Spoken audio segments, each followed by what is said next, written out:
योगी आदित्यनाथ तो संन्यास लेना नहीं चाहते थे। वो चाहते थे, हिंदू धर्म के प्रति उनका लगाव था, राम मंदिर आंदोलन में उन्होंने हिस्सा लिया, लेकिन कभी भी उनका ये इरादा नहीं था कि वो संन्यास ले। आध्यात्म की तरफ जुड़ाव था। लेकिन गोरखधाम के महंत अवैधनाथ के संपर्क में आने के बाद से वो जो है अपने आप खींचे चले आए उनके सम्मोहन में, और फाइनली ऐसा हुआ कि 1993 में उन्होंने संन्यास ले लिया। उनके घर वालों को भी नहीं पता था कि वो संन्यास लेने जा रहे हैं। आपको बता दें कि खुद योगी आदित्यनाथ ने अपने एक इंटरव्यू में कहा था कि उनकी कोई संन्यास लेने की इच्छा नहीं थी, लेकिन महंत अवैधनाथ को ऐसा लगता था कि योगी ही वो शख्स हैं जो उनके उत्तराधिकारी बन सकते हैं। योगी की ये बोलने की शैली, योगी की स्पष्टता और जो उनका डेडिकेशन था, उसको देख करके महंत अवैधनाथ जो है उनको अपना उत्तराधिकारी बनाना चाहते थे। और एक बार जब महंत अवैधनाथ को दिल का दौरा पड़ा, तब उन्होंने योगी को कहा कि आपको मेरा उत्तराधिकारी बनना पड़ेगा। मैं चाहता हूं, मैं 3 साल से आपको काम करते हुए देख रहा हूं और मुझे ऐसा लगता है कि आप में वो योग्यता है कि आप मेरे उत्तराधिकारी बने।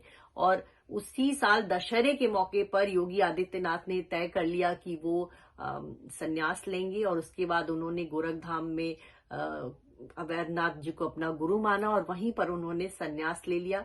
और योगी की राजनीति में आने की जो बात है, ये भी बड़ी एक तरह से किसी एक लड़ाई की वजह से उनको राजनीति में आना पड़ा। गोरखपुर में उनके गोरखधाम के जो कुछ स्टूडेंट्स थे वो मार्केट गए थे और मार्केट में कुछ खरीदारी कर रहे थे और दुकानदार के साथ उनका विवाद हो गया। स्टूडेंट्स ने उन पर हाथ चला दिया तो दुकानदार ने रिवॉल्वर निकाल ली। उसके बाद योगी आदित्यनाथ जो है वहां पे छात्रों का पूरा एक आंदोलन शुरू हुआ और पुलिस से मांग की गई कि दुकानदार को अरेस्ट किया जाए। डीएम के घर पर जो है दीवार फांद कर लोग चढ़ गए थे और उसमें योगी आदित्यनाथ भी थे। और उस दौरान योगी की इमेज जो है एक फायर ब्रांड नेता के तौर पर उस दौरान बनी, और उसके बाद से जो है 5 बार वो गोरखपुर से जो है सांसद बने।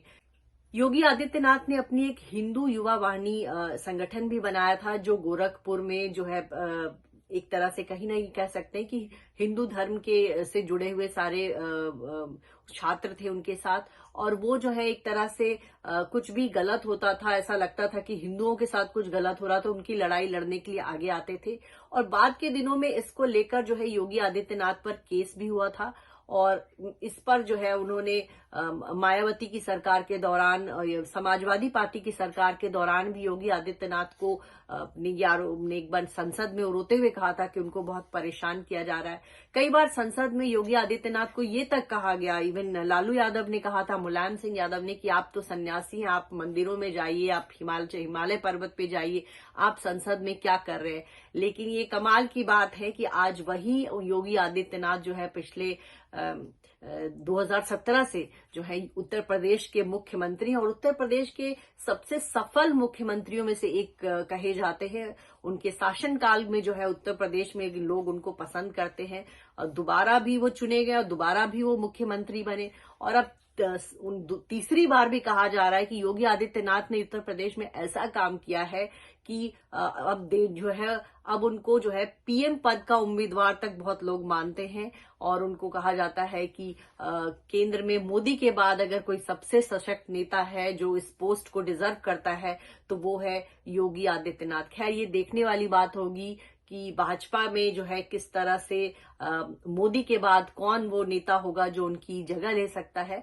लेकिन फिलहाल यूपी, बिहार, पूर्वांचल या फिर दूसरे राज्य, कई लोग हैं जो देश भर में जो योगी को मानते हैं कि योगी जो है इस देश में अब सबसे बड़े नेता के तौर पर उभरेंगे।